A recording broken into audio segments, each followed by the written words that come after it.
పాట రూపంలో బయటకొచ్చింది. ఆదుకునేవారు లేరంటూ గుండె లవిస్యలా ప్రశ్నించింది. ఆరుగాలం కష్టపడి పండించే పంట నేలపాలైతే ఎంత బాధగా ఉంటుందో హృదయంగా వివరించింది.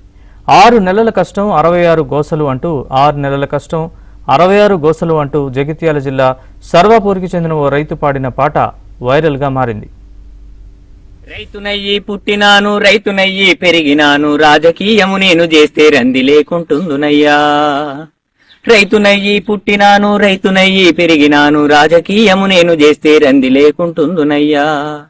6 నెలల కష్టములో 66 గోసలయ్యా. బీట్ల తెచ్చి వడ్లు పోస్తే కొనేటోళ్ళే లేరయ్యా. ఏమి బతుకు రైతు బతుకు చూడరో ఏమి బతుకు ఈ రైతు బతుకు చూడరో ఏమి.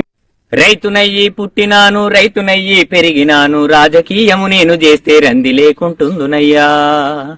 రైతునయ్యి పుట్టినాను రైతునయ్యి పెరిగినాను రాజకీయము నేను చేస్తే రంది లేకుంటుందునయ్యా. ధాన్యం తీసుకొచ్చి నెలలు గడుస్తున్నా కొనుగోలు చేయడం లేదంటూ రైతు ఆవేదన వ్యక్తం చేస్తూ పాట పాడాడు. ఆ పాట వీడియోను సోషల్ మీడియాలో పోస్ట్ చేయడంతో అది ఇప్పుడు వైరల్గా